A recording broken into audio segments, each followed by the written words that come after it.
Watch Fit 4 ni pun sebenarnya ada VO2 Max. Watch Fit 4 ni bukan sekadar smartwatch, dia ada juga fungsi atau analisa sukan yang agak baik. Kita pergi dekat workout status ni, anda boleh tahu anda punya running ability. Kemudian dia ada info training load.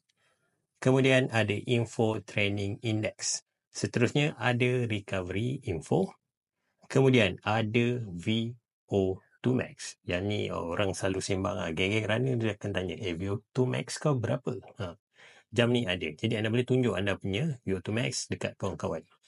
Dan akhir sekali dia ada juga race prediction. Dekat sini dia akan beritahu timing yang dia jangkakan anda boleh buat. Kalau tengok kat sini, saya punya 5 km 29 minit.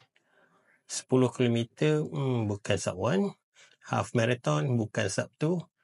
Full marathon pun bukan sub 4. Jadi ini antara running matrix atau performance matrix anda yang ada dekat jam Huawei ni.